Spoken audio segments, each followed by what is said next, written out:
"Touch her again, and you'll answer to me," he growled. The Alpha King chose justice over fear. The winter wind howled through the stone corridors of Ravencrest Castle, carrying with it whispers of change that would soon shake the foundations of the kingdom. In the grand hall, where flames danced in massive fireplaces and tapestries told stories of ancient victories, King Aldrich Thornwood stood before his council of nobles, his jaw set in a hard line that had become all too familiar in recent months. At 32, he commanded respect not through fear alone, but through the measured strength that radiated from every decision he made. His dark hair fell just past his shoulders, and his grey eyes held the weight of a crown inherited too young, passed down from a father who had ruled with an iron fist and little mercy. The kingdom of Eldamore stretched across vast territories, from the northern mountain ranges where snow never melted to the southern valleys, rich with farmland and trade routes.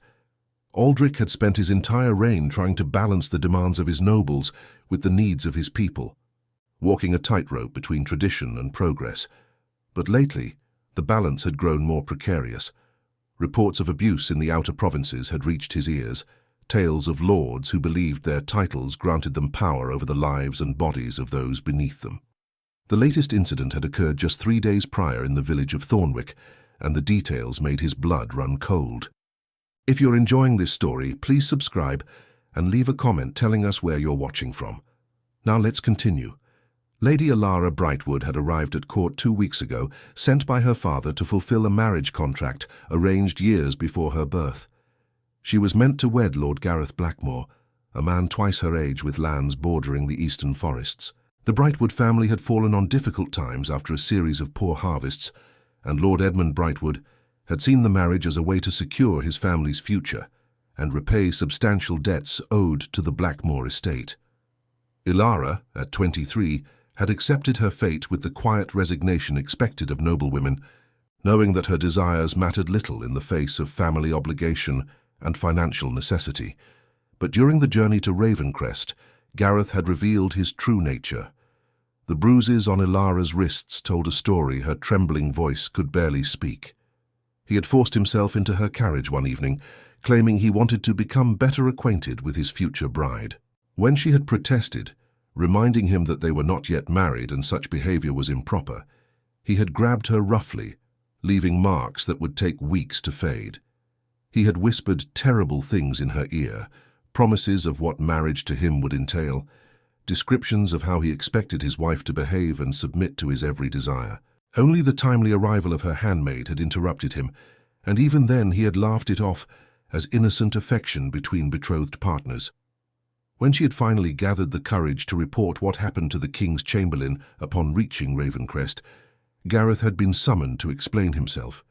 He had arrived at the meeting with a smile on his face and wine on his breath, dismissing her account as feminine hysteria and misunderstanding. He claimed that Ilara was simply nervous about the upcoming marriage, that she had perhaps been too sheltered and didn't understand normal interactions between men and women. He had even suggested that her accusations were motivated by a desire to escape the marriage now that she had seen his wealth and felt she could do better. The Chamberlain, an old man who had served under Aldrich's father, had seemed inclined to accept Gareth's explanation. After all, the Blackmore family controlled vital trade routes through the eastern forests, and their military support had been crucial in recent border disputes with neighboring kingdoms. To publicly censure, Gareth would create enemies, the Chamberlain had cautioned. Better to smooth things over quietly, arrange a different match for the girl if she was truly unhappy, and maintain the peace that benefited everyone. But Aldrich had insisted on hearing Ilara's testimony himself. He had dismissed the Chamberlain and met with her privately, along with Captain Helena Morse as a witness. In that quiet room, away from the judgment of court officials and the intimidating presence of her accuser, Ilara had told her story. Her voice had shaken and tears had fallen, but she had spoken every detail clearly. Aldrich had listened without interruption, his expression growing darker with each word, until finally she had finished and sat trembling in her chair, terrified of what would happen next. Aldrich had thanked her for her courage and promised that he would handle the matter personally. He had then called for a full council session where he intended to make his judgment public. That decision had caused an uproar among his advisers. Lord Pemberton, his chief adviser and a man who valued political stability above all else, had pulled him aside that morning to warn him about making hasty decisions. The Blackmore family had allies throughout the kingdom, Pemberton had explained. To publicly shame Gareth would be seen as an attack on all the noble families who operated under similar assumptions about their rights and privileges. Better to handle it quietly, offer some minor punishment perhaps, but avoid making it a spectacle that would force other nobles to choose sides. Aldrich had listened to this advice with a patience that surprised even himself. He understood Pemberton's concerns. The man wasn't callous or cruel. He simply saw the kingdom as a complex web of alliances and obligations that required careful management. In Pemberton's view, sacrificing one girl's dignity was a small price to pay for maintaining the stability that kept thousands of people safe and fed. It was pragmatic thinking, the kind that had kept kingdoms running for centuries. But peace built on the suffering of the innocent was no peace at all, and Aldrich had made that clear to his adviser. Now, standing in the grand hall with every important noble in the kingdom assembled before him, he prepared to make that same point to everyone else. Gareth Blackmore stood among the nobles, his face flushed with wine and indignation. He wore expensive clothes trimmed with fur, and jeweled rings adorned his fingers, visible displays of the wealth he had accumulated through years of exploiting his position. When Aldrich's eyes found him in the crowd, Gareth met the gaze with something approaching contempt. He clearly believed that this whole affair was beneath him, an annoying formality that would end with a slap on the wrist and a return to business as usual. He was about to learn otherwise. Aldrich's hands tightened on the armrests of his throne, the wood creaking under his grip. Around him the council shifted uncomfortably. Some of the younger nobles looked curious, wondering what their king would do. The older ones, those who had served under Aldrich's father, exchanged knowing glances that suggested they expected the king to follow tradition and let the matter drop. A few nobles who had daughters themselves looked troubled, perhaps thinking of their own children and what they would want done if they were in Ilara's position. The fire crackled in the massive hearth, and shadows danced across the stone walls. Outside, snow had begun to fall, the first real storm of winter. Aldrich took that as an omen. Storms cleared the air, washed away the old and made room for the new. He would be that storm for Eldamore. He rose from his throne and the hall fell silent. Every eye turned toward him, waiting to see which path their king would choose. He descended the steps slowly, his boots echoing against the stone floor. The sound seemed impossibly loud in the quiet hall, each footfall a drum beat marking the approach of judgment. When he reached the center of the hall where Gareth stood smirking, Aldrich stopped just inches from the man's face. "You believe your title grants you the right to harm those weaker than you," Aldrich said, his voice low and dangerous. It carried through the hall despite its quiet tone, every word clear and precise. "You believe that because she was promised to you, her body and will belong to you before any vows were spoken. You believe that your wealth, your family name, your connections make you untouchable." Gareth's smirk faltered slightly, but he held his ground. He was taller than Aldrich by several inches and outweighed him by at least 40 pounds. He had probably spent his whole life using his physical presence to intimidate others. And he tried to do so now, squaring his shoulders and looking down at his king with barely concealed disdain. "Your Majesty," Gareth said, his tone walking a careful line between respect and mockery, "she is my betrothed. What happens between us is a private matter, not something for the king to meddle in. Her father and I have an arrangement, contracts have been signed, agreements made. This is a matter between families, not a concern for the crown." "An arrangement that does not include assault," Aldrich's words cut through the air like a blade. He turned to address the full assembly, his voice rising so that everyone present could hear clearly. "Let me be clear to every man and woman in this hall. No contract, no title, no amount of gold or land grants anyone the right to lay violent hands upon another. Lady Ilara came to this court seeking protection under my law, and that protection she will have." A murmur rippled through the crowd. Some nobles nodded in approval, their faces showing relief that someone was finally saying what many had thought, but never dared voice. But others exchanged worried glances. their expressions betraying concern about what this precedent might mean for their own authority. Change was coming, and change always made the powerful nervous. It upset the established order, threatened comfortable positions, and forced people to reconsider assumptions they had lived with their entire lives. Lord Gareth's face turned red, the colour spreading from his neck to his forehead like a rising tide. His hands clenched into fists at his sides, and for a moment it seemed he might actually strike his king. But some survival instinct warned him away from that particular mistake, and instead he channeled his rage into words. "You would take the word of a girl over mine? I am a lord of this realm. My family has served the crown for generations. My grandfather fought beside your grandfather in the northern campaigns. My father provided troops and supplies during the rebellion of your youth. We have bled for this kingdom, sacrificed for it, and you dare to believe the hysterical accusations of some frightened child over my testimony?" "Yes." Aldrich's answer was simple and absolute. "I would and I do, because truth is not determined by title or by how long your family has held power. Truth is what happened, regardless of who speaks it." "This is madness." Gareth looked around the hall, seeking support from the other nobles. "Can none of you see what he's doing? He's undermining all of us. If he can do this to me today, he can do it to any of you tomorrow. Your servants will accuse you of some imagined slight. Your peasants will claim abuse, and you'll find yourselves dragged before the king like common criminals." Several nobles shifted uncomfortably at these words. Gareth had struck on their deepest fear, that giving voice to those beneath them would somehow diminish their own power and position. It was the same fear that had kept the old system in place for centuries, the belief that any questioning of authority would lead to chaos and the collapse of social order. But Aldrich refused to let that fear win. "And that service does not place you above the law." Aldrich stepped closer, and though he did not raise his hand, the threat in his posture was unmistakable. His voice dropped to a growl that sent chills through everyone who heard it. "Touch her again, approach her again, even speak her name again, and you'll answer to me.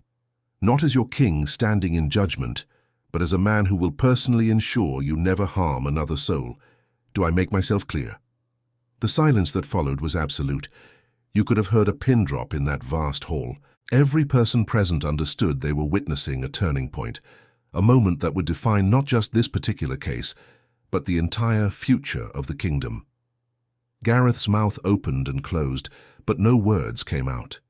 He had clearly expected the king to back down, to choose political expedience over principle. The fact that Aldrich had done the opposite had shocked him into silence. Finally, Gareth managed to find his voice, though it came out strangled and weak. "You're making a terrible mistake, Your Majesty. This will have consequences you haven't considered. My family will not forget this insult. Our allies will not forget it. You may wear the crown, but you cannot rule without our support." "Then perhaps," Aldrich said quietly, "I need to find different allies, ones who understand that justice is not an insult." He turned away from Gareth and walked toward where Lady Alara stood near the wall, her face pale, but her eyes bright with unshed tears. She had been terrified during this entire ordeal, certain that she would be dismissed, blamed, perhaps even punished, for speaking out against a powerful lord. The fact that her king had not only believed her, but defended her so completely, had overwhelmed her with emotions she could barely process. "The marriage contract is dissolved," Aldrich announced, loud enough for everyone to hear. "You are free to return to your father's house, or if you prefer, you may remain at court under my protection until you decide your own path. No one, including your father, will force you into another arrangement against your will. The choice is yours and yours alone." Ilara's voice was barely a whisper, but in the quiet hall, everyone heard it. "Thank you, Your Majesty. Thank you." She sank into a deep curtsy, her entire body trembling with relief and gratitude. When she rose, tears were streaming down her face. But for the first time since arriving at Ravencrest, they were tears of hope rather than fear. As the council session ended and nobles filed out in hushed conversations, the divisions in the court became immediately apparent. A group of younger nobles surrounded Aldrich, expressing their support and admiration for his stand. Several had sisters or daughters themselves and had been quietly horrified by stories similar to Ilara's. They saw in Aldrich's decision a chance for real change, an opportunity to build a kingdom where their female relatives might live with dignity and safety. But a larger group gathered around Lord Gareth, offering sympathy and expressing outrage at the king's behaviour. Lord Edmund Ashford, one of the most powerful men in the kingdom, stood at the centre of this group. He was in his 60s with silver hair and a face carved by decades of political manoeuvring. He had been one of King Aldrich's father's closest allies and clearly expected the son to follow in the father's footsteps. "This is unprecedented," Ashford declared to those around him, his voice carrying across the hall. "The king has no right to dissolve contracts between noble families. He has no authority to interfere in how lords manage their own affairs. This is tyranny dressed up as justice, and if we allow it to stand, none of us will be safe from his whims." Lord Pemberton approached Aldrich with a troubled expression. As the hall slowly emptied, he waited until they had relative privacy before speaking. "You've made enemies today, my king. Powerful enemies. The Blackmore family won't take this insult lightly, and others will see this as a dangerous precedent. They'll say you're undermining the authority of the noble houses, interfering with their traditional rights, imposing your personal morality on the entire kingdom." Aldrich watched the fire crackle in the hearth, his expression thoughtful.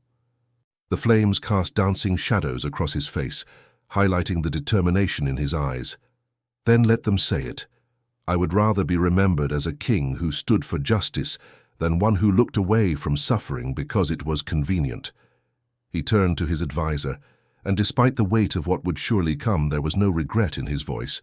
"Send word to every province, any person, regardless of rank or gender, who suffers abuse may appeal directly to the crown. We will investigate every claim, and we will act on what we find." Pemberton sighed deeply, the sound of a man who saw disaster approaching but was powerless to prevent it. But he bowed his acceptance because, whatever his reservations, he served his king. "As you command, your majesty, though I fear we're opening a door we may not be able to close." "Good," Aldrich replied. "That's exactly what I intend. Some doors should never be closed again." That evening, as snow began to fall in earnest outside the castle windows, Aldrich stood in his private chambers, reviewing reports from the outer territories. These were documents that most kings never saw, detailed accounts compiled by scribes and investigators that told the real story of what happened in distant provinces. The official reports from lords always painted pictures of prosperity and order, but these secret documents revealed a different truth. Abuse, exploitation, corruption, all hidden beneath a veneer of noble authority and traditional prerogative. His decision today would echo far beyond Ravencrest's walls. He knew that.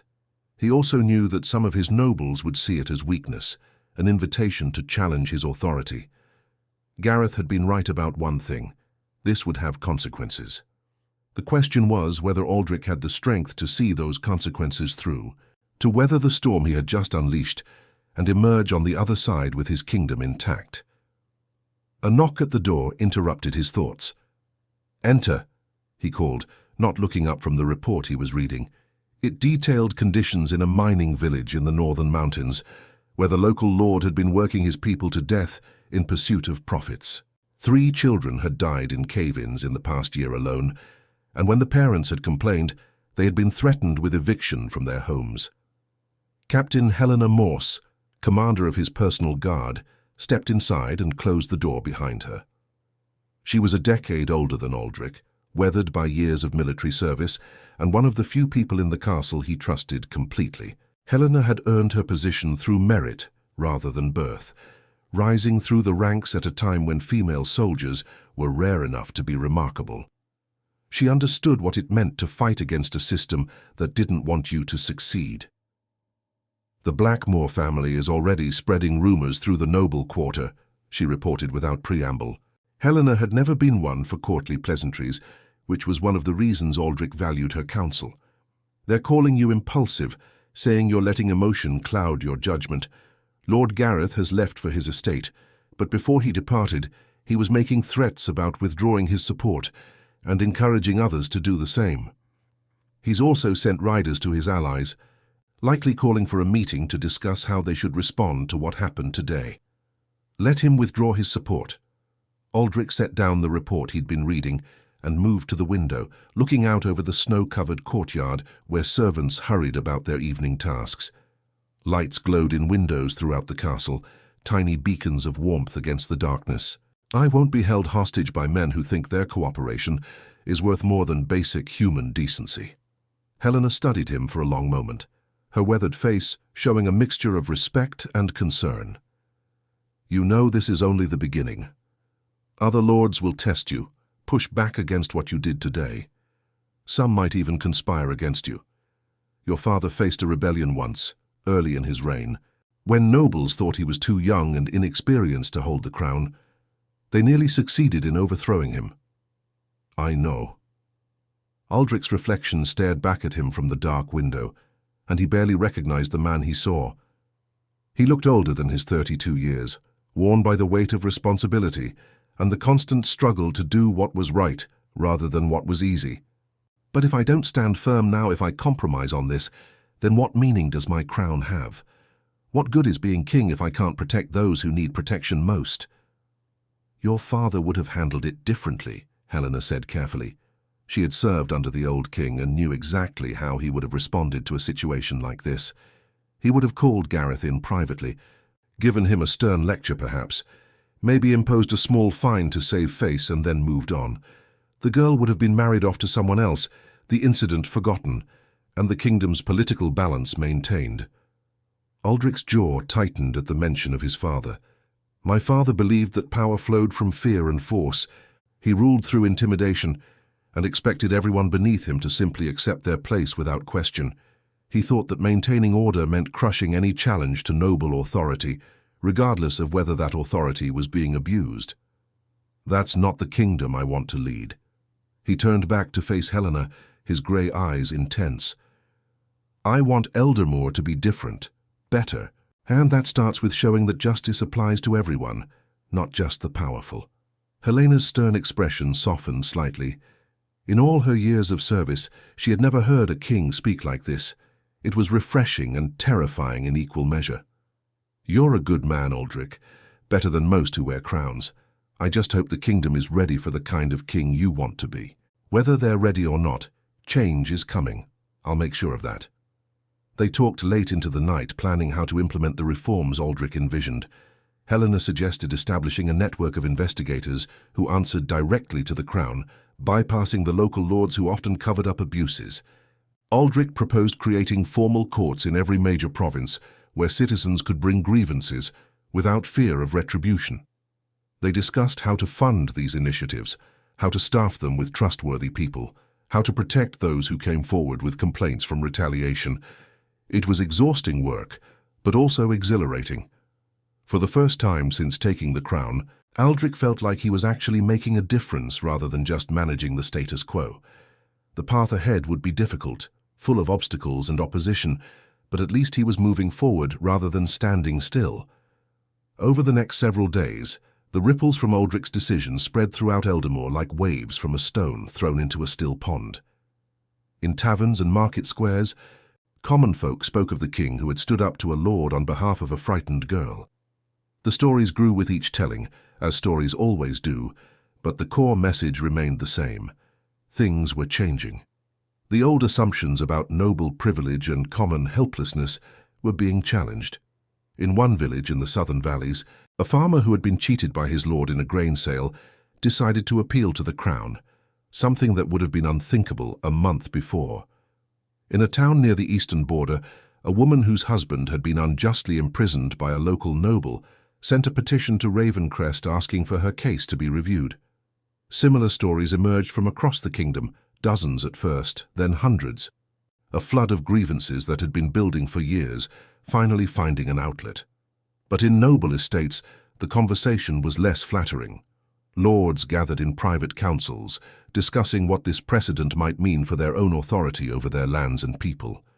Many saw it as a direct threat to the social order that had kept them in power. If peasants and common folk could challenge their decisions, if the king would side with accusers over noble testimony, then what was to stop complete chaos? What would prevent servants from inventing grievances to escape their obligations or extract concessions from their masters? Lord Edmund Ashford hosted one such gathering at his estate, inviting 24 of the most powerful nobles in the kingdom. They met in his great hall, seated around a massive oak table that had witnessed centuries of political plotting. Gareth Blackmore sat at Ashford's right hand, his face still flushed with anger and humiliation over what had happened at court. "The boy king has overstepped," Ashford declared, his voice carrying the weight of decades of authority. "He has interfered with contracts between noble families, something no king in our history has dared to do. He has placed the word of a hysterical girl above the testimony of a lord. And now, with this proclamation about appeals to the crown, he invites every malcontent in the kingdom to question our authority. This cannot stand." Around the table, heads nodded in agreement. Lord Marcus Northwood, whose lands bordered the mountains, spoke up. "My servants are already becoming insolent, asking questions about the new courts, wondering if they can complain about their working conditions. I've had to discipline 3 of them in the past week alone. This is what comes from giving the lower classes ideas above their station. The question is what we do about it," said Lady Constance Redfield, one of the few female nobles at the table. She controlled vast timber holdings in the western forests and had a reputation for ruthless efficiency. "We can't simply defy the king openly. That would be treason. But we can't allow this to continue either. Our entire way of life is at stake." The conversation continued for hours. Various proposals floated and debated. Some suggested economic pressure, withholding taxes or trade until the king backed down. Others proposed military solutions, moving troops in ways that would remind Aldrich that his authority ultimately rested on their support. A few even whispered about finding a different heir to the throne, though they were careful not to speak too loudly about such treasonous thoughts. In the end, they agreed on a strategy of coordinated resistance. They would refuse to recognize the authority of the new courts, prevent their people from traveling to Ravencrest to file complaints, and make it clear through word and deed that nothing had really changed in their territories. They would test Aldrich's resolve, push back hard, and see if he had the strength to follow through on his threats. Most of them suspected he would eventually back down once he understood the political cost of his idealism. They were about to learn otherwise. Meanwhile, back at Ravencrest, Lady Alara remained at court, her presence a constant reminder of the stand Aldrich had taken. She mostly kept to herself at first, spending time in the castle library or walking the gardens when weather permitted. The other noble ladies treated her with a mixture of sympathy and wariness, unsure whether to embrace her as a victim who had been rescued or keep their distance from someone who had become the center of such controversy. But slowly, something unexpected began to happen. Other women at court started to approach her, at first tentatively, then with growing confidence. They sought her out in quiet corners, in the library, in the gardens, anywhere they could speak without being overheard. And they shared their own stories in hushed voices. Lady Catherine Blackwell spoke of a marriage where her husband regularly beat her, leaving bruises hidden beneath her fine dresses. She had told no one, believing there was nothing to be done, that this was simply the reality of being a wife. Lady Margaret Ashford, sister-in-law to the powerful Lord Edmund, described how her father had arranged her marriage to a man 30 years her senior, who treated her more like property than a partner. A young woman named Sarah, daughter of a minor noble, told of an uncle who had made unwanted advances throughout her childhood, behavior her family had dismissed as harmless affection. The stories piled up, each one a testament to years of silent suffering. Alara listened to them all, her heart breaking with each new account. She realized that what had happened to her was not an isolated incident, but part of a much larger pattern of abuse, protected by tradition and noble privilege. And she began to understand that Aldrich's stand had been about far more than just her case. It had been about challenging an entire system that allowed such things to happen. She brought these stories to Aldrich through Helena, knowing that as a young, unmarried woman, she couldn't simply approach the king directly without causing scandal. Helena, who had served under Aldrich long enough to understand how he thought, knew he would want to hear them.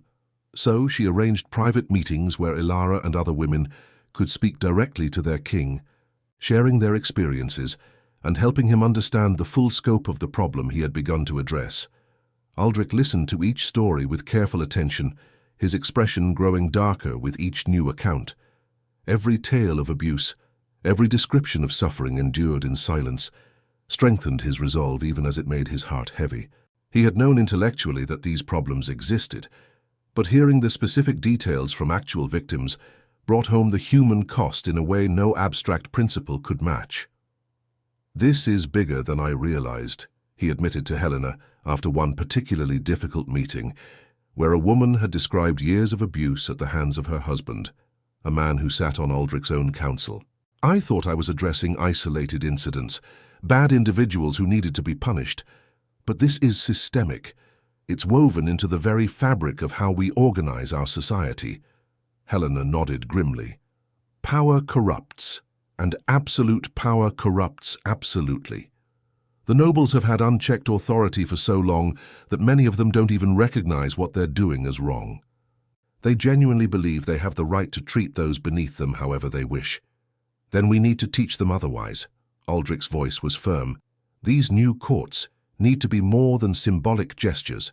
They need real power, real authority to investigate complaints and impose punishments. And we need to make it clear that no one, regardless of their title or family connections, is above the law." In his 4th week on his new path, Aldrich called another council meeting. The nobles who gathered in the Great Hall were wary, uncertain what new pronouncement their king might make. The divisions that had appeared after the Gareth incident had only deepened in the intervening weeks. Some nobles had openly declared their support for the king's reforms, while others had made their opposition equally clear. The majority sat somewhere in the middle, waiting to see which way the wind would blow before committing themselves. This time, Aldrich came prepared with specific proposals written out in formal documents that he distributed to every member of the council. He wanted to establish formal courts in every major province, staffed by judges appointed by the crown, rather than chosen by local lords. He proposed laws that would make assault and abuse criminal offences with real consequences, creating a legal framework that applied equally regardless of social class. He outlined a system of investigators who would answer directly to the crown, bypassing the local lords who often protected their own. He even included proposals for funding these initiatives through a slight increase in taxes on noble estates, arguing that those who held the most wealth should contribute the most to ensuring justice. The proposal was met with stunned silence as nobles read through the documents, their faces showing a range of emotions from shock to outrage to cautious approval. Then the silence shattered into angry outbursts. Lords jumped to their feet, shouting over each other in their rush to condemn what they saw as a radical overreach of royal authority. Lord Pemberton tried to mediate, suggesting scaled-back versions that might appease both sides. Perhaps courts in only the largest cities at first, as an experiment. Maybe investigators who worked alongside local authorities rather than replacing them. Gradual implementation rather than immediate sweeping change. But the more conservative nobles wouldn't hear it, and the more progressive ones felt that half measures would be meaningless. Lord Edmund Ashford, his silver hair gleaming in the firelight, stood and addressed Aldrich directly. His voice carried the authority of age and experience, the weight of decades spent navigating court politics. "Your Majesty, with all due respect, you're proposing to tear down structures that have kept this kingdom stable for centuries. The noble houses maintain order in their territories. We know our lands, our people, our specific circumstances better than any crown-appointed judge ever could. If you strip away our authority, if you invite every peasant to question our decisions, you'll create chaos. The common people need firm guidance. They need structure and hierarchy. Give them too much freedom, too much voice, and they'll rise up thinking they can challenge their betters at every turn. History shows us what happens when the lower classes forget their place: rebellion, bloodshed, the collapse of civilization itself." Aldrich had expected this argument. It was the same justification used by every oppressive regime throughout history, the claim that hierarchy was necessary for stability, that freedom led to chaos, that the powerful knew better than those they ruled. He met Ashford's gaze steadily, refusing to be intimidated by age or experience. "I'm not stripping away legitimate authority," he replied calmly. "I'm ensuring that authority isn't abused. There's a difference. A lord who treats his people fairly, who rules with justice and compassion, has nothing to fear from these reforms. Only those who have been exploiting their positions should feel threatened. The difference is semantics. Ashford's face reddened, his carefully maintained composure cracking. "You're young, Your Majesty, and perhaps you don't yet understand how these things work. I've lived through 2 reigns before yours, served under your grandfather and your father. I've seen what happens when kings try to impose their personal ideals on an entire kingdom. It never ends well. The common people need firm guidance, clear boundaries, unquestioned authority. Without that, society falls apart. Maybe it should fall apart." The words came from an unexpected source. Lady Catherine Blackwell, who had spoken to Ilara about her abusive marriage, stood from where she had been sitting quietly in the gallery reserved for noble wives. Technically, she had no right to speak in council, but something in her expression silenced the protests before they could fully form. Maybe a society built on the suffering of half its population deserves to be torn down and rebuilt into something better. The hall erupted again, this time in shocked outrage that a woman had dared to interrupt council proceedings. But Catherine pressed on, her voice growing stronger as she spoke. "I have listened to decades of councils where men discuss how to manage territories, negotiate treaties, levy taxes, all the grand concerns of kingdom and crown. But I have never, not once, heard any discussion of what happens in private homes, behind closed doors, where wives and daughters suffer in silence because speaking out would bring shame on their families. King Aldric's reforms may be imperfect, they may cause disruption, but at least they acknowledge that those private sufferings matter, that women and children and common folk are people whose pain should concern us." Several other women in the gallery nodded, and a few even voiced their agreement. It was unprecedented, scandalous even, but the moment had been building for weeks. The stories Ilara had collected, the courage she had shown in speaking out, had created space for others to find their voices as well. Aldric seized on this unexpected support. "Lady Catherine speaks truth. We have been so focused on maintaining stability, on preserving traditions and protecting noble privilege, that we've ignored the human cost. I'm proposing that we change that focus. Yes, it will be disruptive. Yes, it will challenge assumptions we've held for generations. But the alternative is to continue allowing suffering simply because addressing it would be inconvenient for those in power. Maybe they should be able to challenge us," he continued, his voice rising to address the full assembly. "Maybe we're not better simply because we were born into privilege. Maybe we should earn respect through just leadership rather than demand it through fear. And maybe, just maybe, a kingdom where every person has a voice and access to justice will be stronger than one held together by oppression and tradition."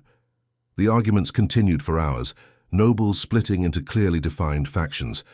Some supported Aldric's vision enthusiastically, seeing in it a chance to build something better than what had come before. Others opposed it with equal passion, viewing it as a dangerous attack on the social order that had defined their entire lives. And still others wavered, trying to calculate which side would ultimately prevail and positioning themselves accordingly. By the time the sun set, no consensus had been reached. But Aldric made his intentions clear. "I know many of you disagree with my vision," he said, his voice carrying authority despite the opposition before him. "I know you think I'm making a mistake, that I'm too young or too idealistic or too influenced by emotion. But I am your king, and these reforms will move forward. You can choose to be part of building a better Eldermoor, or you can stand in the way. But know this, I will not compromise on the fundamental principle that every person in this kingdom deserves protection under the law. Not just the wealthy, not just the titled, but everyone from the highest noble to the lowest servant." He stood from his throne and looked at each face in turn, making sure everyone understood his determination. "Council is dismissed. Think carefully about where you stand, because the kingdom we build from here will define us all. And those who choose to obstruct justice will find that the crown's reach is longer than they might expect." As the nobles filed out, muttering and casting dark looks, the divisions in the kingdom had never been clearer. It was no longer a question of whether there would be conflict, but when and how severe it would be. Aldrich had drawn a line in the sand, and everyone would have to choose which side they stood on. Helena approached him after the hall had mostly cleared, her expression grave. "That could have gone better," she observed dryly. "I counted at least 15 lords who looked ready to march their armies to Ravencrest and demand your abdication." "It could have gone worse," Aldrich countered, though his expression was equally grave. "At least now everyone knows exactly where I stand. No more ambiguity, no more hoping I'll change my mind or moderate my position. They know what's coming, and they can either prepare to accept it or prepare to fight it. The question is, how many will actually fight?" Helena watched the last nobles depart, noting which ones clustered together in urgent conversations. "How many do you think will stand with you when the pressure increases?" Aldrich considered the question carefully. "Honestly, maybe a third of them, the younger ones mostly. Those who haven't become so invested in the old system that they can't imagine anything different. The rest will either actively oppose me or wait to see which way the wind blows before committing. That's not enough. You need allies, Aldrich, real ones, the kind who believe in what you're trying to do, not just ones who fear your crown." "Then we'll find them," Aldrich replied with determination. "Not in these halls, perhaps, but out in the kingdom. The people who actually live under these laws, who suffer when justice fails them. They'll be our allies, the servants and peasants and common folk who have been waiting their entire lives for someone to care about their suffering. That's a dangerous gamble. The nobility has the military power, the economic resources, the political connections. Common folk have numbers, but numbers don't always win against organized force." "For now," Aldrich agreed, "but power built on oppression is ultimately fragile. It only takes one crack to bring the whole structure down. I intend to be that crack." In the weeks that followed, Aldrich began implementing his reforms despite the resistance. He appointed investigators from outside the noble families, choosing men and women known for integrity rather than connections. He established the first provincial courts in 3 major cities, making sure everyone in the kingdom knew they could bring cases there. And he made personal appearances in villages and towns throughout the realm, listening to people's concerns and showing them that their king cared about more than just the nobility's approval. The response from common folk was overwhelming and immediate. Everywhere Aldrich went, crowds gathered to see him, to thank him, to tell him their stories. In one mining village, he met with families who had lost children to preventable accidents, their grief compounded by the knowledge that the lord who owned the mines cared more about profits than safety. Aldrich promised them an investigation and real consequences if negligence was found. In a farming community, he heard from women whose husbands beat them regularly, their cries for help ignored by local authorities who considered such matters private family business. Aldrich promised them access to the new courts and protection from retaliation. For the first time in generations, ordinary people felt they had a voice, a chance at real justice. They began to believe that perhaps the old order really was changing, that maybe their suffering finally mattered to someone who had the power to do something about it. Word spread quickly that the king meant what he said, that he truly would stand against even the most powerful lords if they abused their positions. But this growing support among the common people only deepened the divide with the nobility. Several lords openly defied Aldrich's new courts, refusing to recognize their authority and threatening any of their people who tried to travel to court proceedings. In the eastern provinces, Lord Gareth Blackmore led a coalition of families who announced they would govern their lands as they saw fit, with or without the king's approval. They began calling themselves the Traditional Alliance, claiming they were protecting ancient rights and customs from a king who had forgotten his place. It was the closest thing to open rebellion Eldamore had seen in decades, and everyone knew the situation couldn't continue indefinitely. Eventually, someone would have to back down or the kingdom would tear itself apart. Aldrich knew a confrontation was coming. He could feel it building like a storm on the horizon, dark clouds gathering that promised violence and upheaval. The question was not whether the storm would break, but when and whether he could survive it. Every report from the eastern provinces brought news of the Traditional Alliance growing stronger. More lords joining their ranks, more soldiers being assembled under their banners. They were preparing for something, though what exactly remained unclear. Lord Pemberton advised caution, suggesting that Aldrich send emissaries to negotiate with the alliance, perhaps find some compromise that would satisfy both sides. But Aldrich knew that compromise was impossible. The traditional alliance wanted things to go back to the way they had been, with lords having unchecked authority over their territories. Anything less than that would be unacceptable to them, and anything more than that would destroy everything Aldrich was trying to build. So he prepared for the inevitable confrontation, quietly moving loyal troops into position, ensuring supply lines were secure, making sure that when the storm finally broke, he would be ready to face it. Helena worked tirelessly to identify which nobles could be trusted and which were secretly supporting the alliance. They discovered that the situation was even worse than they had feared, with several members of Aldrich's own council secretly corresponding with the rebels. One cold morning in late winter, as snow fell steadily outside the castle windows, a messenger arrived with urgent news that would force everything to a head. Lord Gareth Blackmore had taken matters into his own hands, crossing a line that made continued coexistence impossible. He had arrested one of Aldrich's investigators, a man named Thomas, who had been gathering evidence of abuses in Blackmore territory. Thomas had uncovered systematic exploitation of minors, including the use of children in dangerous conditions, and had been preparing to present his findings at the new provincial court. But before he could do so, Gareth's soldiers had seized him in the middle of the night. They had dragged him to Blackmore Castle, beaten him and thrown him in a cell.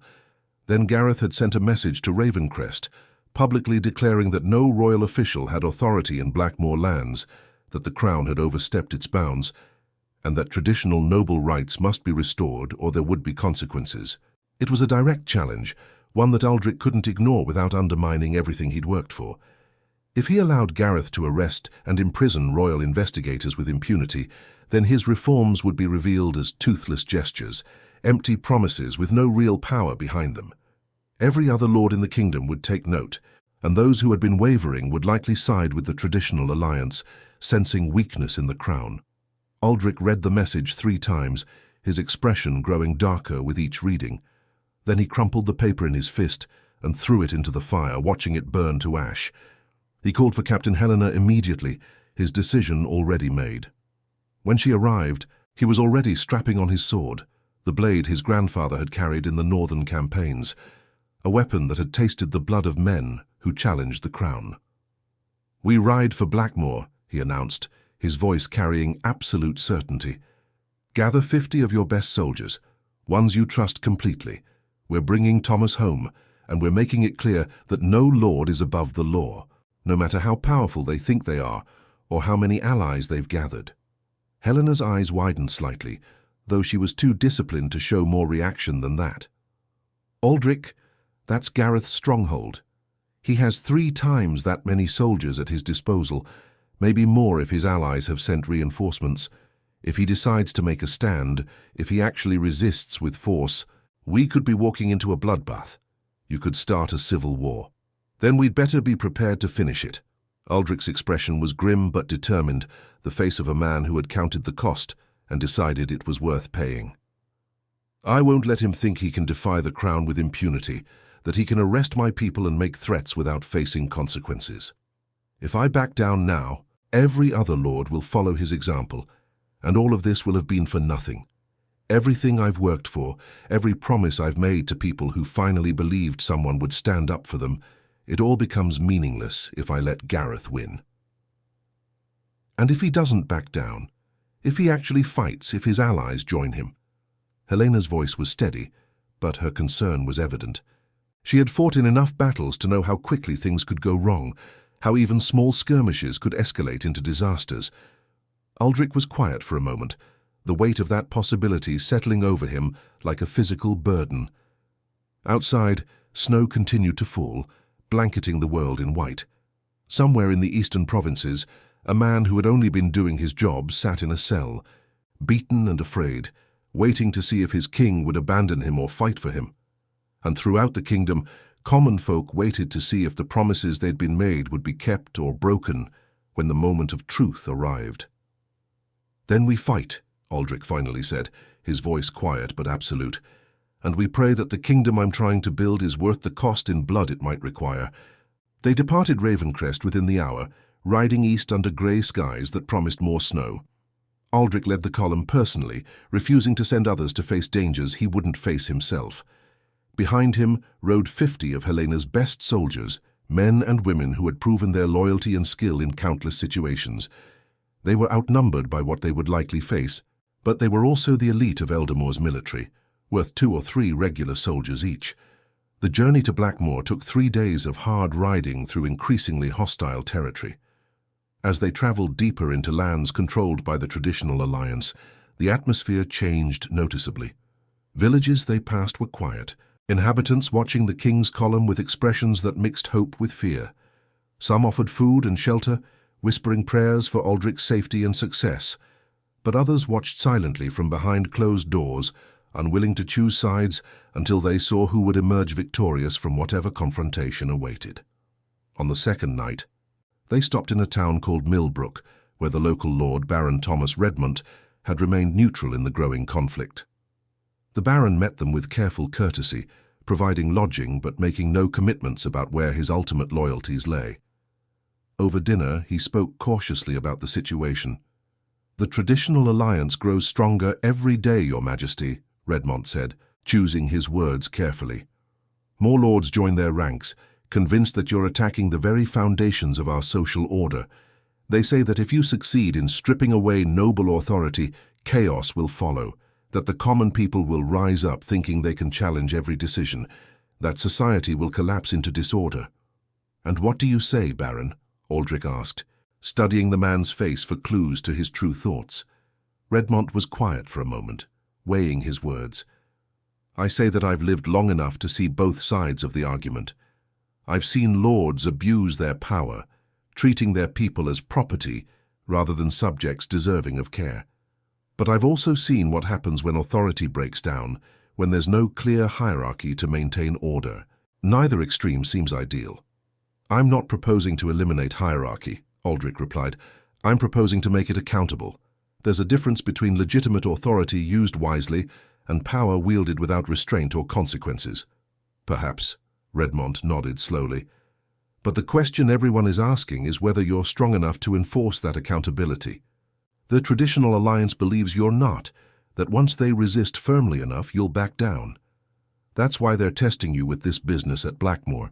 They want to see if your principles survive when faced with real opposition." Then they're about to get their answer. They reached Blackmoor Castle on the afternoon of the 3rd day, its dark towers rising against the clouded sky like accusations. The structure was formidable, built centuries ago to withstand sieges, with thick walls and strong defenses.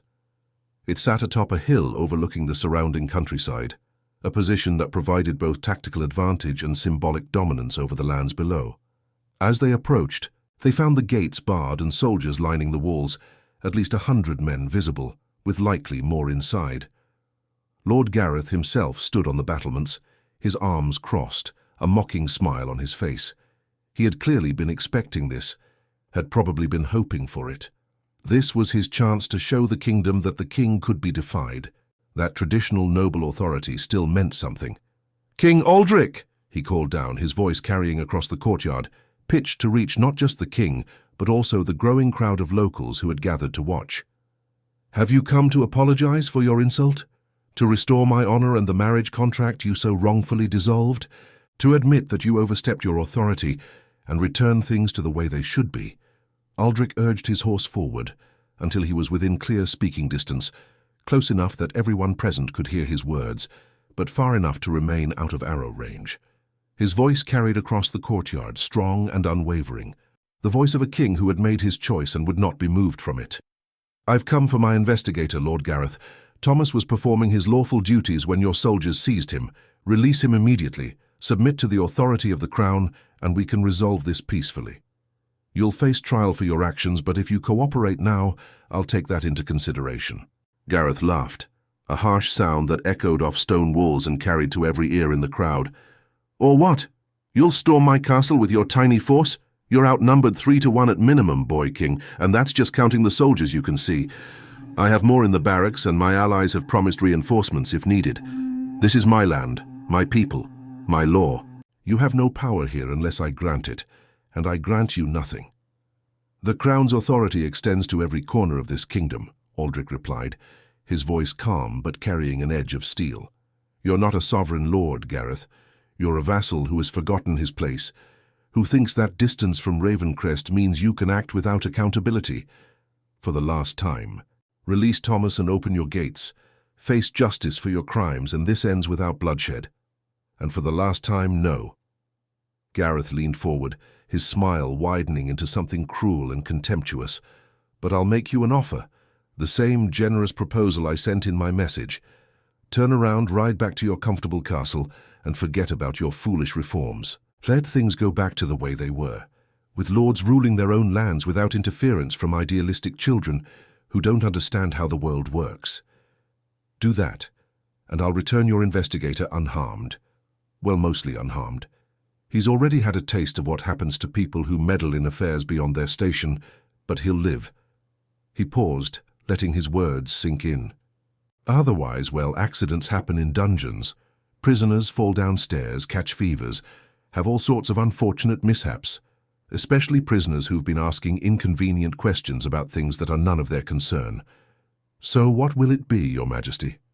Will you show wisdom and retreat, or will you cling to your pride and watch a good man suffer for your stubbornness?"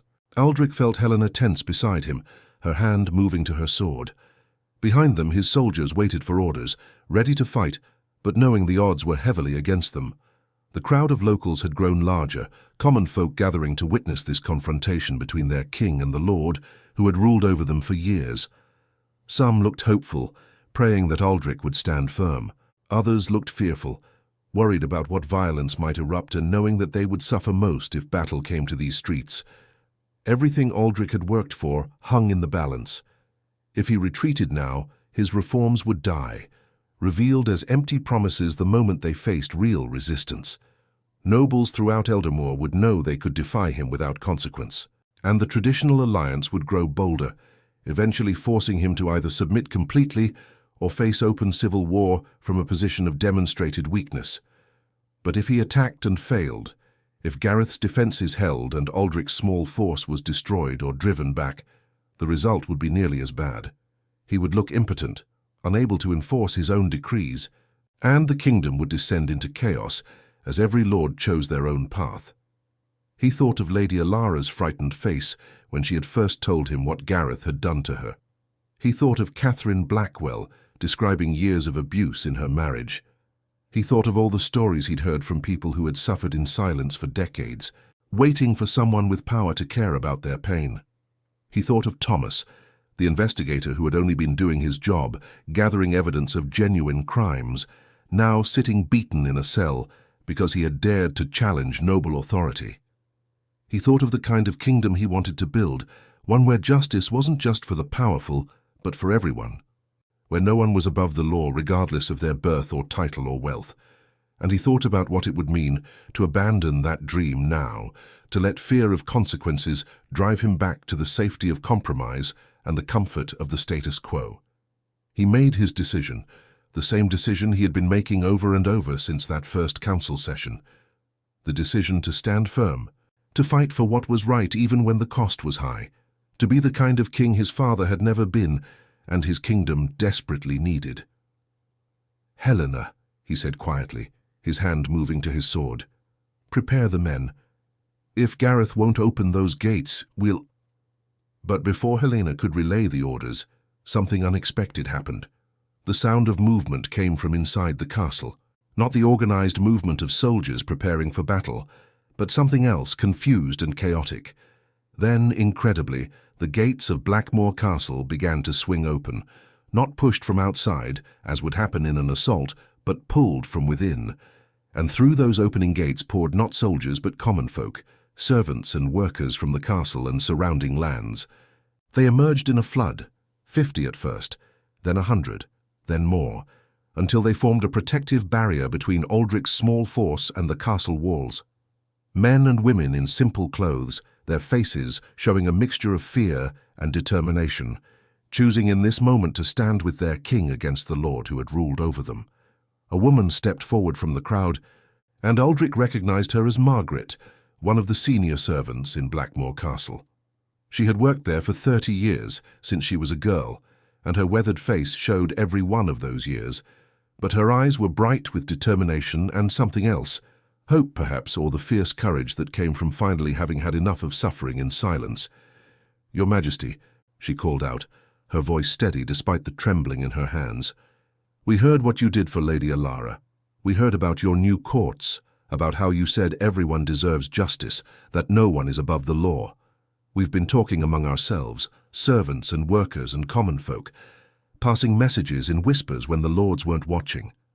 We've been organizing, waiting for the right moment." Others in the crowd nodded and voiced their agreement. An older man with miner's hands raised his fist.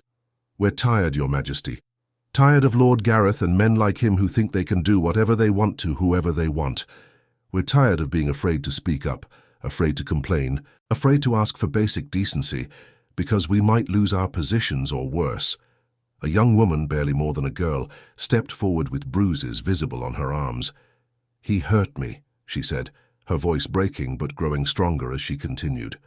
"Lord Gareth, he hurt me just like he hurt Lady Alara, and when I told the head of household, she said to keep quiet because lords have certain rights. But you said that's not true, Your Majesty. You said everyone deserves protection. So we're here. We're standing with you." The crowd erupted in affirmation, voices rising in a chorus of support. More people continued to emerge from the castle, from the barracks, from the workshops and stables and kitchens. Even some of Gareth's own soldiers began to waver, looking uncertainly between their lord on the battlements and their king before them, between the man who paid their wages and the man who offered them a vision of something better. On the battlements, Gareth's face had transformed from mocking confidence to shock and then to fury. His carefully planned confrontation was falling apart before his eyes. "Get back inside," he screamed at the crowd, his voice cracking with rage and desperation. "All of you back to work immediately, or I'll have every single one of you whipped. I'll throw you off my lands with nothing. Your families will starve." But the people didn't move. Instead, more emerged from the castle, emboldened by the courage of those who had gone first. A line of workers from the mines, their faces still blackened with coal dust. A group of kitchen staff, some still wearing their aprons. Stable hands and groundskeepers and washerwomen. All the invisible people who kept the castle running, but whom lords like Gareth never really saw as human beings, with their own thoughts and feelings and dignity. Margaret turned to face Gareth on the battlements, and when she spoke, her voice carried a lifetime of suppressed anger and finally released defiance. "You can't whip all of us, my lord. You can't throw all of us out. Without us, your castle doesn't function. Your meals don't get cooked, your horses don't get tended, your walls don't get maintained. We are the ones who make your comfortable life possible, and we're tired of being treated like we don't matter." She turned back to Aldrich, and her expression softened. "We're with you, Your Majesty. Whatever you need, however we can help. We've heard the stories from other provinces, about how you're changing things, about how people can finally seek justice without fear. We want that here too. We want to live without being afraid." Aldrich felt his throat tighten with emotion, surprised by the sudden burning in his eyes. He had expected resistance, had been prepared to fight for what he believed in, had calculated the cost of potentially failing in this confrontation. But he hadn't expected this, hadn't anticipated that the common people would risk so much to stand with him. They were putting everything on the line, their jobs, their homes, possibly their lives, all because they believed in the possibility of something better. He dismounted and walked forward to stand among the crowd, moving past his soldiers to place himself directly with the people who had chosen to support him. It was a symbolic gesture, but symbols mattered in moments like this. He was not a distant king sending others to fight his battles, but a man willing to stand beside those who stood with him. "I won't ask you to fight," he told them, his voice thick with emotion. "This isn't your battle.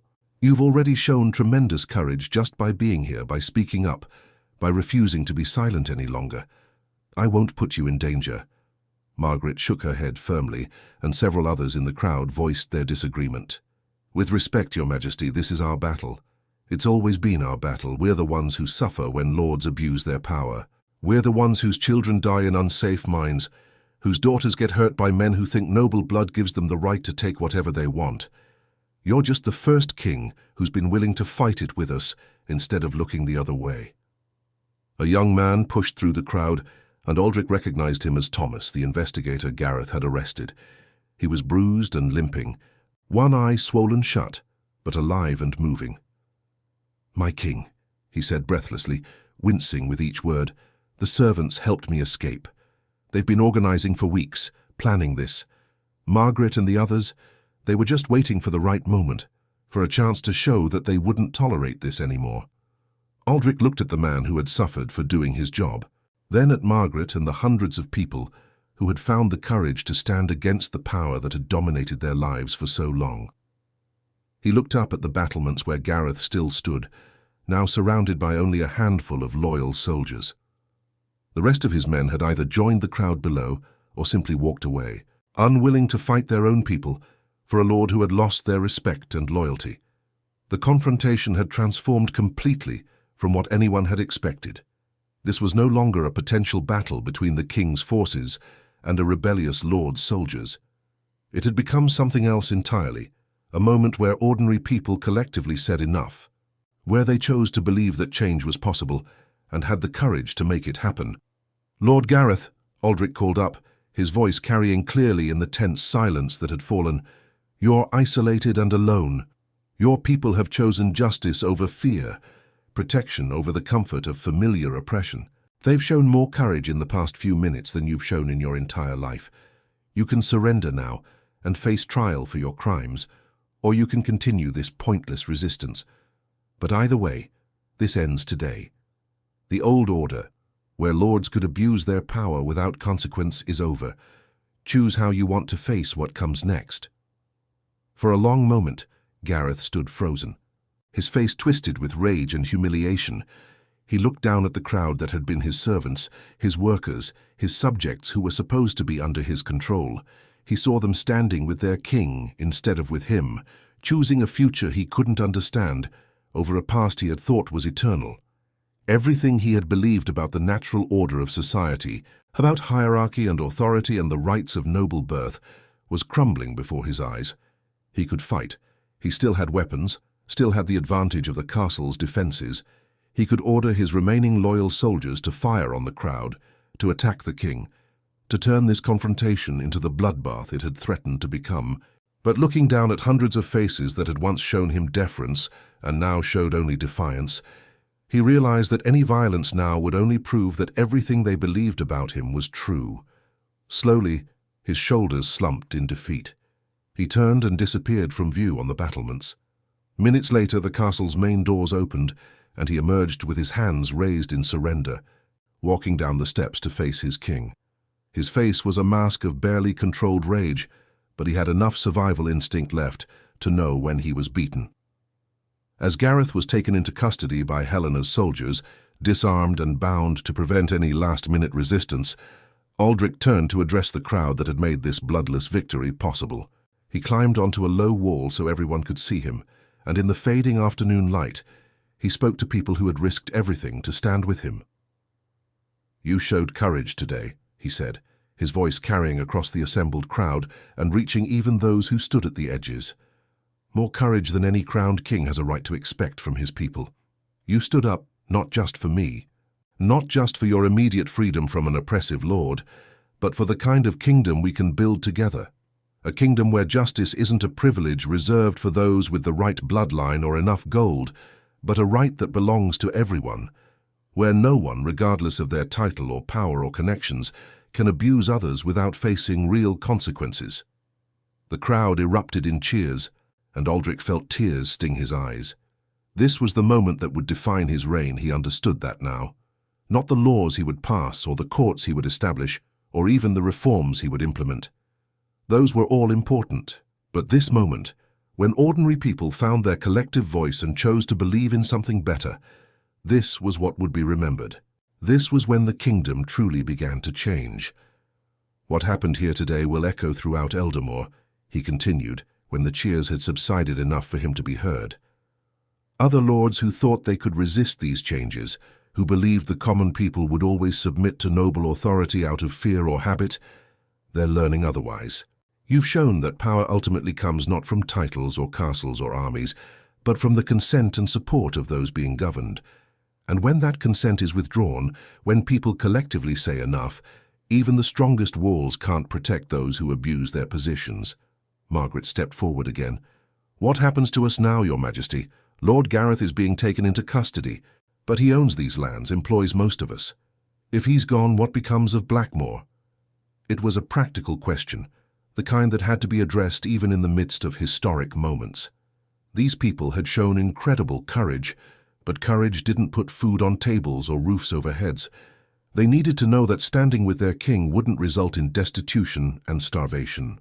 Gareth's lands and titles will be forfeit, Aldrich announced, making the decision in that moment, though he would formalize it later through proper legal channels. He'll be tried for his crimes, not just against Thomas and Lady Alara, but against all of you, every person he hurt or exploited during his years of unchecked authority. As for Blackmoor itself, I'll appoint a temporary administrator who will ensure everyone continues to be paid and housed while we determine the estate's permanent future. And I promise you this, whoever eventually governs these lands will do so with the understanding that they serve you, not the other way around. Relief washed across faces in the crowd. They had won this confrontation, but they had also been worried about what victory would cost them. Knowing that the king would ensure their basic needs were met made the risk they had taken feel less terrifying in retrospect. Over the following hours, as evening fell and torches were lit throughout Blackmoor, Aldrich and his soldiers worked to secure the castle and document everything that had happened. Thomas, despite his injuries, insisted on helping, determined to complete the investigation that had gotten him arrested in the first place. What they found in Gareth's records was damning beyond even what they had suspected. Years of systematic exploitation were laid bare in account books and correspondence. Children as young as 8, working in the mines for pennies. Workers injured on the job, and then cast out with no support, left to beg or starve. Women who had complained about unwanted advances from Gareth or his officials mysteriously losing their positions or their families' housing. A pattern of cruelty and abuse that stretched back more than a decade, all carefully hidden from outside scrutiny through intimidation and the complicity of local officials who owed their positions to Gareth's patronage. "This is worse than I thought," Helena said quietly as she reviewed one particularly disturbing set of documents. He was running these lands like his personal domain, with no regard for law or basic human decency. And he was careful about it, kept records vague enough that casual inspection wouldn't reveal much, but detailed enough that we can now prove everything. Aldrich nodded grimly. "Make sure every page is copied and preserved. This evidence will be crucial at his trial. I want everyone in the kingdom to understand exactly what the traditional alliance was defending when they rallied around him." Word of what happened at Blackmoor spread throughout Eldermoor with astonishing speed. Riders carried the news to every province, and the story grew with each telling, though the core message remained consistent. The king had stood firm, the people had supported him, and a lord who had thought himself untouchable had fallen. The symbolism was powerful and unmistakable. The old order was crumbling, and something new was being born. In the days and weeks that followed, the ripple effects were enormous. 3 other members of the traditional alliance immediately sent messages to Ravencrest, swearing renewed loyalty to the crown and promising to comply with the new reforms. They had seen which way the wind was blowing and wanted to be on the winning side. Several more withdrew from the alliance without making public declarations, quietly accepting that resistance was futile. Lord Edmund Ashford, the alliance's nominal leader, called an emergency meeting of the remaining members. But the meeting was sparsely attended, with less than half the nobles who had pledged support actually showing up. Even those who came were clearly shaken by what had happened. The confident defiance that had characterized their earlier gatherings was gone, replaced by uncertainty and fear. "The situation has changed," Ashford admitted reluctantly, looking around at the diminished gathering. "What happened at Blackmoor showed that we cannot count on the support of our own people if we openly defy the crown. The common folk are emboldened, believing that the king will protect them if they stand with him. We underestimated how much resentment had been building, how ready people were to support change when given the opportunity. A younger lord, Baron Marcus Northwood, spoke up with frustration evident in his voice. So what do we do? Just surrender? Accept these reforms that strip away our traditional authority? Let every peasant question our decisions and drag us before royal courts? We adapt, Ashford replied, his tone that of a man who had spent a lifetime in politics and knew when to hold firm and when to bend. We accept the reality that King Aldric has won this confrontation. We comply with his reforms publicly while working to shape how they're implemented. Better to have some influence over the process than to be completely shut out because we insisted on futile resistance. It was a pragmatic response, the kind that kept noble families in power through generations of changing circumstances. Not heroic, perhaps, but practical. The traditional alliance didn't formally dissolve, but it effectively ceased to be a significant force in kingdom politics. Some members continued to grumble and resist in small ways, but the coordinated opposition that had threatened to tear Eldamore apart faded into isolated pockets of discontent. Meanwhile, Aldric pushed forward with his reforms with renewed confidence and momentum.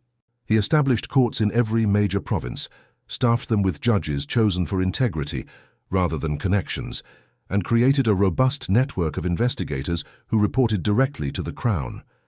He instituted comprehensive laws protecting all citizens from assault and abuse, with real penalties for violators that applied regardless of social standing. He set up mechanisms for appeals and reviews, ensuring that local officials couldn't simply ignore claims that made it to the provincial courts. The transformation wasn't instant or complete. There were still abuses, still lords who found ways around the new rules, still regions where change came slowly because local officials resisted implementation. But the direction was clear and irreversible. Eldamore was becoming a kingdom where justice meant something beyond the whims of whoever held power, where ordinary people had voices that mattered and rights that were protected. Lady Alara, who had inadvertently sparked this entire transformation, chose to remain at court permanently. She became one of Aldric's most trusted advisors on the council he was building, using her own experience to help shape policies protecting others like her. Her presence was a constant reminder of why these reforms mattered, why the struggle had been necessary. She worked closely with Margaret, who Aldric had appointed as the first common-born member of his advisory council. It was an unprecedented move that shocked the remaining traditionalists, but Aldric insisted that if he truly believed in elevating all voices, that had to include bringing people from ordinary backgrounds into actual positions of influence and power. Margaret brought practical wisdom and real-world understanding that the noble-born advisors often lacked, and her insights proved invaluable. Catherine Blackwell, whose courageous speech during the council session had helped turn the tide of opinion, also became an important voice for reform. She worked particularly on laws protecting women in marriages, pushing for provisions that would allow women to leave abusive situations without losing everything. It was controversial, challenging assumptions about marriage and family that stretched back centuries, but Catherine was relentless in her advocacy. Lord Gareth Blackmore faced trial 3 months after his arrest. The proceedings were held publicly in Ravencrest's Great Hall, with hundreds of people attending to witness justice being done. Thomas presented the evidence gathered from Gareth's records, detailing years of exploitation and abuse. Lady Alara testified about what had happened to her, her voice steady now, strengthened by months of seeing that speaking up had led to real change. The young woman from Blackmore Castle who had been hurt by Gareth also testified, as did several others who had suffered under his authority. Gareth's defense was weak, consisting mainly of appeals to tradition and claims that what he had done was no different from what lords had been doing for generations. That argument, which might have carried weight years before, now only served to highlight exactly why reforms had been necessary. The fact that abuse had been common didn't make it acceptable. It just meant the system had been broken for a very long time. The verdict was never in doubt. Gareth was found guilty on multiple counts of assault, exploitation, and abuse of authority. He was stripped of his remaining lands and titles, with his family's holdings redistributed to a cousin who had publicly supported the reforms. He was sentenced to 20 years in prison, a punishment that sent shockwaves through the nobility because it demonstrated that noble blood no longer provided immunity from real consequences. As Gareth was led away to begin his sentence, he looked at Aldrich with hatred burning in his eyes. "You've destroyed everything," he snarled. "The kingdom my ancestors built, the order they fought to maintain. You've torn it all down for the sake of common rabble who don't understand their place." Aldrich met his gaze steadily. "No, I've destroyed a system that allowed people like you to hurt others without consequences. The kingdom itself will be stronger for it, built on justice rather than fear. Your ancestors would be ashamed of what you did with the power they left you." The trial became famous throughout Eldamore, discussed in taverns and great halls alike. It demonstrated beyond any doubt that Aldrich's reforms had teeth, that the new laws would be enforced even when that meant punishing powerful nobles. Several other lords who had been considering resistance quietly changed their minds after seeing what had happened to Gareth. The Blackmore estate, stripped from Gareth, was eventually granted to a family known for their fair treatment of workers and their support of the reforms. Under their stewardship, it became one of the most prosperous regions in Eldamore, a living example of how justice and mercy could build stronger communities than fear and oppression ever had. The mines implemented new safety standards that dramatically reduced injuries and deaths. Workers received fair wages and reasonable hours. Children were forbidden from dangerous work and instead provided with basic education. Margaret remained at Blackmore even after being appointed to the Royal Council, travelling regularly between the estate and Ravencrest. She became a symbol throughout the kingdom of what was possible when ordinary people found their voices and courage. Her story inspired others in provinces across Eldamore, and several regions saw their own versions of what had happened at Blackmore, where workers and common folk collectively stood up against abusive authorities. Helena eventually retired from direct military service, though she remained close to Aldrich as a trusted advisor. She became head of the investigative corps that Aldrich had established, building it into an effective force for rooting out corruption and abuse wherever it hid. The investigators answered only to the crown and had authority to investigate anyone, even the highest nobles if credible complaints were made. Helena trained them personally, ensuring they understood that their duty was to truth and justice rather than to protecting the powerful. As years passed, the kingdom Aldrich had envisioned slowly became reality. It wasn't perfect, human nature being what it was. There would always be those who sought to abuse power or exploit others. But the mechanisms were now in place to address such abuses when they occurred, and the culture had shifted. People no longer simply accepted suffering as inevitable. They knew they had rights, knew they could seek justice, knew their king and his officials would listen when they spoke up. Young nobles growing up in this new Eldamore learned different lessons than their parents had. They were taught that leadership meant service and responsibility. That authority came with obligations to those under their care. The idea that title granted unlimited power became something from the past, a relic of a darker age that the kingdom had moved beyond. Aldrich ruled for many more years, always remembering the moment when his people chose to stand with him against fear and oppression. He never forgot that his crown was only as legitimate as the justice it represented, and he worked every day to ensure that justice was available to all, not just the privileged few. He married eventually, choosing a woman who shared his vision for the kingdom and worked beside him to continue the reforms. Together they raised children who understood that being born to rule meant having a duty to serve. The story of what happened at Blackmore, of the king who stood for justice and the people who stood with him, became one of the most famous tales in Eldamore's history. It was told around fires and in classrooms, passed down through generations as an example of what courage could accomplish. Historians would later call this period the Great Reformation, marking it as the point when Eldamore transformed from a feudal kingdom where power flowed from title and force into something new, a realm where law and justice began to matter more than birth and privilege. On cold winter evenings, when Aldrich stood before the fire in his great hall and reflected on his choices, he thought of that council meeting where he'd made his stand, where he had looked at Gareth and spoken the words that would define his reign. "Touch her again, and you'll answer to me," he had said. And in doing so, He had declared that the age of unchecked noble power was over. He had chosen justice over fear, protection over privilege, principle over political convenience, and that choice had resonated throughout his kingdom. The cost had been high. Some nobles never forgave him for what they saw as an attack on their way of life. A few attempted small-scale rebellions that had to be put down. Aldrich lost allies and made enemies, faced criticism and resistance, dealt with countless challenges to his authority. But looking at the kingdom he had helped create, seeing people walk without fear, watching the weak receive protection and the strong face limits on their power, he knew it had been worth every difficult moment.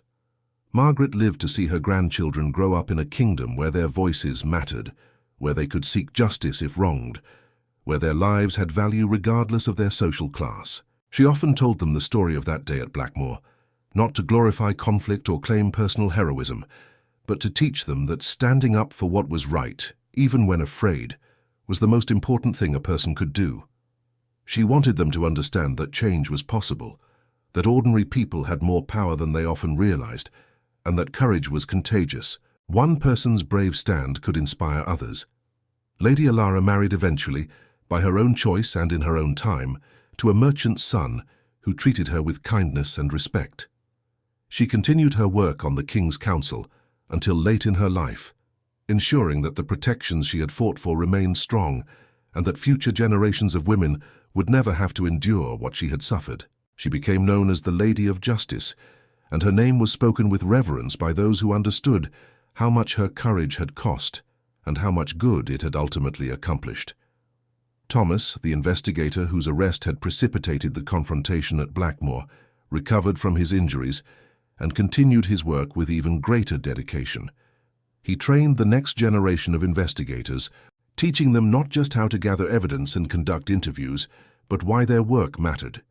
He reminded them constantly that they stood between the vulnerable and those who would exploit them, that their investigations could mean the difference between justice and suffering for real people with real lives.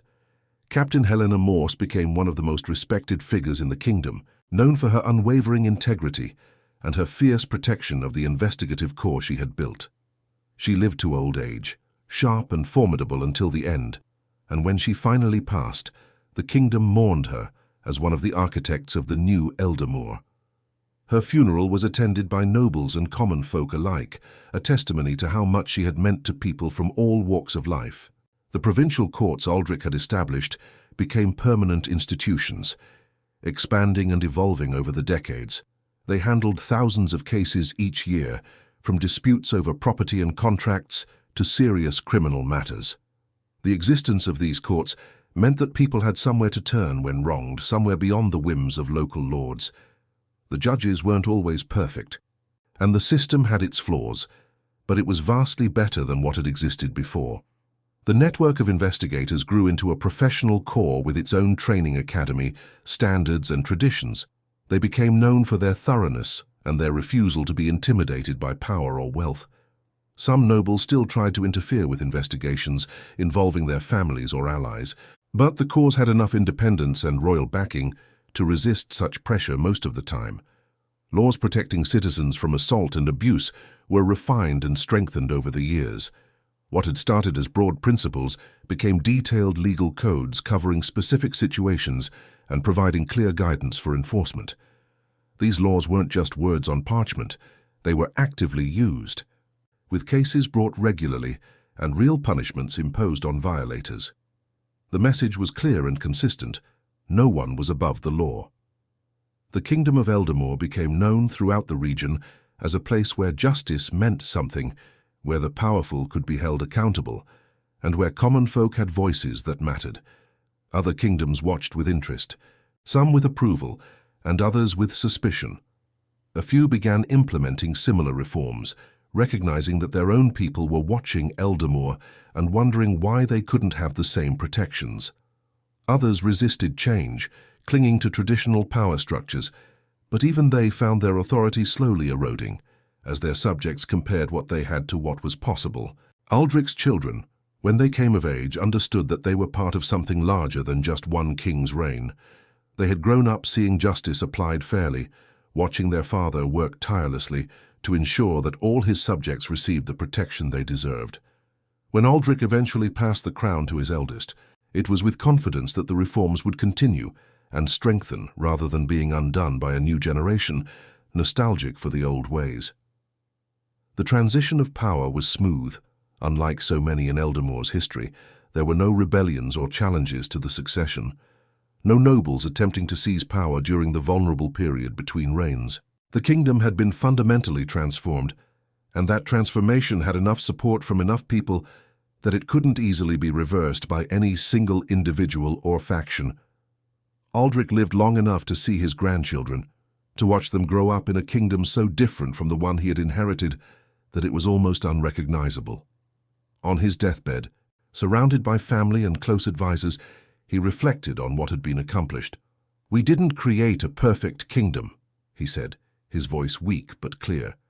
"There's still injustice, still suffering, still people who slip through the cracks or face obstacles we haven't yet addressed. But we created something better than what we had. We proved that change was possible, that standing up for justice was worth the cost. We showed that a kingdom could be built on protection rather than oppression, on law rather than whim, on the consent of the governed rather than the force of the powerful." Helena, who had remained by his side through all the years, took his hand. "You changed the world, Aldrich. Maybe not completely, maybe not perfectly, but you changed it." That's more than most kings can say. When Aldrich finally passed, the kingdom mourned genuinely. It wasn't the hollow mourning that often accompanied royal deaths, performances of grief motivated by obligation or fear. People truly grieved for a king who had cared about them, who had fought for them, who had shown that those in power could use that power to protect rather than exploit. His tomb, placed beside his ancestors in Ravencrest's royal crypt, bore an inscription chosen by the people he had served. He chose justice over fear and showed us the way. It was perhaps the greatest epitaph any king could hope for, a testament to a life spent in service of something larger than personal power or glory. The story of King Aldrich Thornwood's reign became legendary, told and retold through the generations that followed. Details were sometimes embellished or simplified, as always happened with stories passed down through time, but the core message remained intact. One man's refusal to accept injustice, combined with the courage of ordinary people who stood with him, had transformed an entire kingdom. Scholars studied the Reformation period, analyzing what had made it successful when so many other attempts at reform had failed. They pointed to several factors: Aldrich's genuine commitment to justice, rather than just using reform as a tool for political gain; the careful implementation of practical mechanisms like courts and investigators, rather than just making proclamations; the symbolic power of moments like what happened at Blackmoor, where people could see that standing up to power was possible and could succeed; the gradual nature of the changes, giving people time to adjust while maintaining steady forward momentum. But perhaps most importantly, the reforms succeeded because they addressed real suffering that people had experienced. They weren't abstract philosophical exercises, but responses to genuine human needs. When the oppressed finally had a chance to seek justice, when the vulnerable received protection, when those who had been silenced found their voices, that created a groundswell of support that no amount of noble resistance could ultimately overcome. The Kingdom of Eldamore stood for centuries after Aldrich's death, facing many challenges and crises over the years. Sometimes it lived up to the ideals he had established, and sometimes it fell short. But the fundamental principle he had fought for, that all people deserve justice and protection under law, remained central to Eldamore's identity. It was the foundation on which everything else was built, and as long as that foundation remained strong, the kingdom could weather whatever storms came its way. The tale became a parable, a story told to illustrate the power of moral courage and the importance of standing up for what was right even when the cost was high. It reminded people that change was possible, that systems of oppression could be challenged and overcome, that the powerful could be held accountable when the powerless found their collective voice. And in villages and towns throughout Eldamore and beyond, when people gathered to tell stories of heroes and transformative moments, they remembered King Aldrich Thornwood and the day he growled those fateful words, "Touch her again, and you'll answer to me." They remembered how he had chosen justice over fear, how he had stood firm when compromise would have been easier, how he had believed that every person deserved dignity and protection regardless of their birth or station. They remembered Margaret and the workers at Blackmore who had found the courage to stand with their king against the lord who oppressed them. They remembered Ilara, whose bravery in speaking up had started the chain of events that changed a kingdom. They remembered Helena and Thomas and Catherine and all the others who had played their parts in building something better than what had been. And they passed these stories down to their children, teaching them that individuals matter, that courage is contagious, that standing up against injustice is always worth the cost, and that a better world is possible when people refuse to accept suffering as inevitable. The legacy of that winter day at Blackmore Castle lived on, not just in laws and institutions, but in hearts and minds, in the understanding that power should serve justice, rather than the other way around. The Alpha King, who chose justice over fear, became a symbol, a reminder of what leadership could and should be. His story inspired countless others across generations and distances, showing that change began with one person willing to stand firm, willing to say enough, willing to fight for those who couldn't fight for themselves. And so the kingdom thrived, built on the foundation that one courageous king and his brave people had laid, a testament to what was possible when justice mattered more than fear, when protection mattered more than power, and when the dignity of every person was recognized and defended.